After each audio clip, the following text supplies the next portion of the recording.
Hello hi വണക്കം മക്കളെ വണക്കം. അങ്ങനെ ഇന്ന് നരിവേട്ട എന്ന സിനിമയാണ് കണ്ടത്. സിനിമയെക്കുറിച്ച് പറയുകയാണെന്നുണ്ടെങ്കിൽ അനുരാജ് മനോഹറാണ് സിനിമ സംവിധാനം ചെയ്തിരിക്കുന്നത്. നമ്മുടെ ഇഷ്ക് എന്ന് പറയുന്ന സിനിമയുടെയൊക്കെ ഡയറക്ടർ. ഏതാണ്ട് 6 വർഷങ്ങൾക്ക് ശേഷമാണ് പുള്ളിക്കാരൻ ഒരു സിനിമയായിട്ട് എത്തിയിരിക്കുന്നത്. ഒരുമാതിരി ഇന്ദുചൂടൻ സ്റ്റൈലിലാണ് പുള്ളിയുടെ ഒരു തിരിച്ചുവരവ്.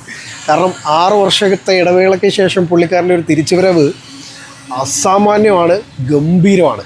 എബിൻ ജോസഫാണ് സിനിമയ്ക്ക് വേണ്ടിയിട്ട് തിരക്കഥ ഒരുക്കിയിരിക്കുന്നത്.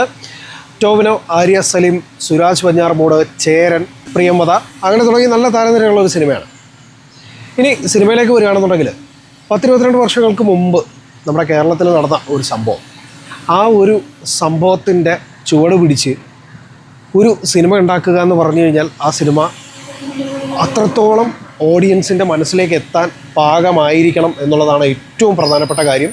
ആ കാര്യത്തിൽ റൈറ്ററായിട്ടുള്ള എബിൻ ജോസഫ് ഗംഭീരമായിട്ട് വർക്ക് ചെയ്തിട്ടുണ്ട്, പണിയെടുത്തിട്ടുണ്ട്. കാരണം അത്രത്തോളം ഓഡിയൻസിൻ്റെ മനസ്സിലേക്ക് ഒരു സിനിമയെ കണക്ട് ചെയ്യാൻ സാധിക്കുക എന്ന് പറഞ്ഞു കഴിഞ്ഞാൽ നല്ല പണിയെടുത്താൽ മാത്രം പറ്റുന്നൊരു കാര്യമാണ്. ആ കാര്യത്തിൽ പുള്ളിക്കാരൻ നല്ലപോലെ വിജയിച്ചിട്ടുണ്ടെന്ന് വേണം പറയാൻ. അതുപോലെ തന്നെയാണ് സംവിധായകൻ്റെ കാര്യത്തിലും. ഒരു 6 വർഷത്തെ ഗ്യാപ്പ് വന്നതിന് ശേഷം പുള്ളിക്കാരൻ കൊണ്ടുവരുന്നൊരു സിനിമ, ഇത്രയും വലിയൊരു പൊളിറ്റിക്സ് സംസാരിക്കുന്ന ഒരു സിനിമ.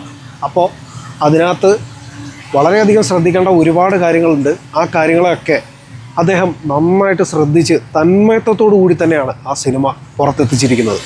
ഒരു പ്രോഡക്റ്റ് ഔട്ട് വരുമ്പോൾ ആ ഒരു ഔട്ടിനോട് എത്രത്തോളം നീതി പാലിക്കാമോ ആ നീതി അത്രയും ആ മനുഷ്യൻ പാലിച്ചിട്ടുണ്ട് എന്നാണ് ഈ സിനിമ കണ്ടപ്പോൾ എനിക്ക് മനസ്സിലായത്. ഇനി ഈ ഒരു ഇൻസിഡൻറ്റിനെ ബേസ് ചെയ്തിട്ട് എടുക്കുന്നൊരു സിനിമ ആയതുകൊണ്ട് തന്നെ കുറേ കാര്യങ്ങളിൽ വളരെയധികം ശ്രദ്ധ പാലിക്കണം. അങ്ങനെയുള്ള കാര്യങ്ങൾക്ക് മാത്രമേ സിനിമയിൽ ഭയങ്കരമായിട്ട് ചർച്ച ചെയ്യാൻ സാധ്യതയുള്ള വിഷയങ്ങളുണ്ട്. അപ്പോൾ അതിനെല്ലാം വളരെ നൈസായിട്ട് പ്ലാൻ ചെയ്ത് കൃത്യമായിട്ട് പഠിച്ച് അതിനെ സിനിമയാക്കാൻ അവർക്ക് സാധിച്ചിട്ടുണ്ടെന്ന് വേണം പറയാൻ. പിന്നെ നോക്കുമ്പോഴത്തേക്ക് ഇതിനകത്ത് പെർഫോമൻസുകൾ എനിക്ക് ശരിക്കും പറഞ്ഞാൽ ഞാനിപ്പോൾ ഒരു റെസ്പോൺസ് എടുത്ത കൂട്ടത്തിൽ ഞാൻ ചോദിച്ചിരുന്നു ടോവിനോ എങ്ങനെ ഉണ്ടായിരുന്നു എന്ന് ചോദിച്ചപ്പോൾ ഞാൻ പറഞ്ഞ ഒറ്റ കാര്യത്രേ ഉള്ളൂ, ഏത് ടോവിനോ? ഞാൻ ടോവിനോ ഈ സിനിമയെ കണ്ടിട്ടില്ല. കാരണം ഇതിൽ ഞാൻ കണ്ടത് വർഗീസ് പീറ്റർ എന്ന് പറയുന്ന ഒരു ക്യാരക്ടറിനെയാണ്. അത്രയ്ക്ക് മനോഹരമായിട്ട് ആ ഒരു ക്യാരക്ടറിൻ്റെ ആർക്ക് ടോവിനോ എന്ന് പറയുന്നൊരു നടൻ്റെ കയ്യിൽ ഭദ്രമായിട്ടുണ്ടായിരുന്നു. ഗംഭീരമായിട്ട് ആ കഥാപാത്രത്തെ ആ മനുഷ്യൻ നന്നായിട്ട് പെർഫോം ചെയ്ത് നമ്മുടെ മുന്നിൽ എത്തിച്ചിട്ടുണ്ട്. അതുപോലെ തന്നെ ഈ സിനിമയിൽ പ്രിയമതയാണ് പ്രധാന കഥാപാത്രമായിട്ട് എത്തിയിരിക്കുന്ന മറ്റൊരു താരം. പ്രിയമതയുടെ ക്യാരക്ടറും നൈസായിരുന്നു. പിന്നെ നോക്കുകയാണെന്നുണ്ടെങ്കിൽ സുരാജ് വെഞ്ഞാറമൂട്, അങ്ങനത്തെ ക്യാരക്ടർ ഒരു മസിൽ പിടുത്തം ക്യാരക്ടറുകളെന്നൊക്കെ നമ്മൾ പല സിനിമകളിലും നേരത്തെ പറഞ്ഞിട്ടുണ്ട്. പക്ഷേ അതിൽ നിന്നൊക്കെ മാറിയിട്ട് ഒരു സിമ്പിൾ പോലീസ് ഓഫീസറിൻ്റെ ക്യാരക്ടറിലേക്ക് വന്നിട്ട് അവിടെ ഉണ്ടാക്കിയെടുക്കുന്ന ഒരു ഇമോഷനുണ്ട്, ആ ഒരു ക്യാരക്ടറിന് ഉണ്ടാക്കിയെടുക്കുന്നൊരു ഇമോഷനുണ്ട്. അതിനെല്ലാം നൈസായിട്ട് പുള്ളിക്കാരനെ പ്ലേസ് ചെയ്യാൻ പറ്റി, ചെറിയ ചില കൗണ്ടറുകളിലൂടെ ചിരിപ്പിക്കാൻ പറ്റി. അതുപോലെ തന്നെ ഗംഭീരമായിട്ടുള്ളൊരു ഇമോഷൻ തരാൻ ആ ക്യാരക്ടറിനും പറ്റിയിട്ടുണ്ട്. ആര്യ സലീം പുള്ളിക്കാരുടെ ക്യാരക്ടർ ആ ഒരു പ്രൊട്ടസ്റ്റിൻ്റെ ഫ്രണ്ടിൽ നിൽക്കുന്ന ഒരു ക്യാരക്ടറാണ്. സോ അവരുടെ ക്യാരക്ടറും ഗംഭീരമായിരുന്നു. അവരുടെ കൂടെ വരുന്ന മുടി വളർത്തിയിട്ടൊരു കക്ഷിക്കാരുണ്ട്, പുള്ളിയുടെ ഒരു പ്രസൻസ് ഭയങ്കര കിടിലമായിരുന്നു എന്ന് വേണം പറയാൻ. അതേപോലെ തന്നെയാണ് ചേരൻ്റെ ക്യാരക്ടർ, ഒരു ഗംഭീര പോലീസ് ഓഫീസർ, കിഡിലൻ ക്യാരക്ടർ, ഒരു ക്രൂക്കഡ് മൈൻഡായിട്ടുള്ളൊരു ക്യാരക്ടർ. അതിനെയും പുള്ളിക്കാരൻ അടിപൊളിയായിട്ട് പെർഫോം ചെയ്തു വെച്ചിട്ടുണ്ട്. ശരിക്കും പറഞ്ഞാൽ ഇതിനകത്തെ ക്യാരക്ടർ ആർക്കുകളെല്ലാം കിടിലമായിരുന്നു. ഓഡിയൻസിൻ്റെ മനസ്സിലേക്ക് ഏത് തരത്തിൽ അവരെ പ്ലേസ് ചെയ്യണം, എങ്ങനെ പ്ലേസ് ചെയ്യണമെന്ന് കൃത്യമായിട്ട് ഐഡിയ പ്ലാൻ ചെയ്തിരിക്കുന്ന ക്യാരക്ടർ ആർക്ക്. ജേക്സ് ബിജോയുടെ ബാക്ക്ഗ്രൗണ്ട് മ്യൂസിക് പൊളി സാധനം എന്ന് പറഞ്ഞു കഴിഞ്ഞാൽ ഒരു രക്ഷയില്ല, അടാർ ഐറ്റം. പിന്നെ ഈ സിനിമയിൽ കുറേ മുഖങ്ങളുണ്ട്. ശരിക്കും പറഞ്ഞാൽ ഒരു ഓഡിയൻസിൻ്റെ മനസ്സിലേക്ക് പെയിൻ കൊണ്ടുവരാൻ പറ്റിയ കുറേ മുഖങ്ങൾ. അതിനകത്തൊരു കൊച്ചുകുട്ടി, ഒരു പട്ടിക്കുട്ടി, ഇവരുടെയൊക്കെ ഒരു ഫേസ് നമ്മുടെ മൈൻഡിലേക്ക് കൊണ്ടുവന്ന് ഡെപ്തിൽ പതിക്കാൻ അവർക്ക് സാധിച്ചിട്ടുണ്ടെന്നുള്ളതിൽ യാതൊരു സംശയമില്ല.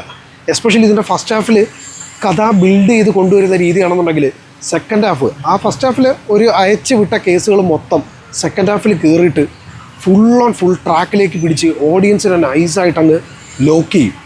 തുടക്കത്തിൽ തന്നെ ഇതിൻ്റെ ഒരു ത്രില്ലർ സ്വഭാവം നമുക്ക് കിട്ടുമെന്നുണ്ടെങ്കിലും ഈ കഥയുടെ ഐഡിയ എവിടെ സ്റ്റാർട്ട് ചെയ്യുന്നു, എങ്ങനെ പോകുന്നു എന്നൊക്കെ ഉള്ളത് നമ്മളെ മനസ്സിലാക്കി തരാൻ വേണ്ടിയിട്ടുള്ള ഒരു സ്റ്റോറി ലൈൻ ഉണ്ട്. ആ രീതിയിലേക്ക് കാര്യങ്ങളെ കൊണ്ടുപോയി ഗംഭീരമായിട്ട് ഓഡിയൻസിനെ ഞെട്ടിക്കുന്ന അടാർ ഐറ്റമാണ് ഈ സിനിമയ്ക്കകത്ത് പ്ലാൻ ചെയ്ത് വെച്ചിരിക്കുന്നത്. ക്ലൈമാക്സിനോട് അടുപ്പിച്ച് വരുന്ന കുറേ സീൻസ് ഉണ്ട്. നമ്മളിങ്ങനെ സീറ്റിൽ ഇങ്ങനെ ഇരുന്ന് ലോക്കായിപ്പോവും. ഒരു ബ്രീത്ത് എടുക്കണമെന്നുണ്ടെങ്കിൽ നമ്മളിങ്ങനെ വല്ലാണ്ടായിപ്പോവും. അത്രയ്ക്ക് കിടിലമായിട്ട് അതിനെ മേക്ക് ചെയ്ത് വെച്ചിട്ടുണ്ട്. ഗംഭീരമായൊരു പൊളിറ്റിക്സ് സംസാരിക്കുന്നുണ്ട്. ശരിക്കും പറഞ്ഞാൽ നമ്മൾ ആരുടെ പക്ഷത്ത് നിൽക്കും, ഏത് പക്ഷത്ത് നിൽക്കും എന്നൊക്കെയുള്ള ഒരു ഡൗട്ട് നമ്മുടെ മനസ്സിലേക്ക് വരും. പക്ഷേ എത്രയൊക്കെ വന്നാലും സത്യത്തിൻ്റെ ഭാഗത്തേ നിൽക്കൂ, സത്യം നമ്മുടെ മുന്നിൽ തന്നെ ഉണ്ടാവും എന്നുള്ള കാര്യത്തിൽ യാതൊരു സംശയമില്ല. അങ്ങനെ കുറേ കാര്യങ്ങളിലേക്ക് സിനിമ ചർച്ച ചെയ്ത് പോകുന്നുണ്ട്. ടോവിനോടെ ഇൻട്രോ പോലെയൊക്കെയുള്ള കാര്യങ്ങളൊക്കെ ഉണ്ട്. വളരെ സിമ്പിളായിട്ടുള്ളൊരു ഇൻട്രോ. ഇതിനകത്ത് ആർക്കും അങ്ങനെ ഭയങ്കര മാസീവായിട്ടുള്ള ഇൻട്രോയോ കാര്യങ്ങളോ ഒന്നും കൊടുക്കാതെ സിമ്പിളായിട്ടുള്ളൊരു ഇൻട്രോ കൊടുത്ത് അങ്ങനെ ഒരു ഭയങ്കര വലിയൊരു ക്യാരക്ടറാണെന്ന് കാണിക്കാതെ സിമ്പിളായിട്ട് എങ്ങനെ ക്യാരക്ടറുകളെ പ്ലേസ് ചെയ്യാവോ അതെല്ലാം നൈസായിട്ട് പ്ലേസ് ചെയ്ത് നമുക്ക് അവരെ എങ്ങനെ കണക്ട് ചെയ്ത് എത്തിക്കാൻ പറ്റും ആ രീതിയിലൊക്കെ കഥാപാത്രങ്ങളെ സിമ്പിളായിട്ട് പ്ലേസ് ചെയ്യാനാണ് ഈ സിനിമയ്ക്ക് സാധിച്ചിട്ടുള്ളത്. പക്ഷേ അതായിരുന്നു ആ സിനിമയ്ക്ക് അത്യാവശ്യമായിട്ടുള്ളൊരു ഘടകം. അതെല്ലാം വളരെ മനോഹരമായിട്ട് അവർ ചെയ്യാൻ സാധിച്ചിട്ടുണ്ട്. സോ നിങ്ങൾ തിയേറ്ററിലേക്ക് വരികയാണെന്നുണ്ടെങ്കിൽ ഗംഭീരമായിട്ടുള്ളൊരു മേക്കിങ്ങും അതിനപ്പുറത്തേക്ക് അടാറ് ഒരു സ്റ്റോറിയും മികച്ച പെർഫോമൻസുകളും നല്ല കിടിലോൽക്കി BGM-ഉം എല്ലാം കൊണ്ടും മികച്ച ഒരു രീതിയിലേക്ക് നമ്മളെ എക്സ്പീരിയൻസ് ചെയ്യിപ്പിക്കാൻ പറ്റുന്ന മനോഹരമായിട്ടുള്ള ഒരു ഗംഭീര സിനിമ തന്നെയാണ് നരിവേട്ട. അപ്പോൾ സിനിമയെക്കുറിച്ച് ഇൻഷോർട്ട് മല്ലു കൊടുക്കുന്ന റേറ്റിംഗ് 3.5 ഔട്ട് ഓഫ് 5 ആണ്. അഭിപ്രായങ്ങൾ വ്യക്തിപരമാണ്. സിനിമ തിയേറ്ററിൽ തന്നെ കണ്ടു വിലയിരുത്തുക. നമ്മുടെ ചാനലിൽ വരുന്ന വീഡിയോസൊക്കെ ഇഷ്ടപ്പെടുകയാണെന്നുണ്ടെങ്കിൽ ചാനൽ സബ്സ്ക്രൈബ് ചെയ്യുക. അതുപോലെ തന്നെ വീഡിയോ മറ്റുള്ളവർക്ക് ഷെയർ ചെയ്ത് കൊടുക്കുക.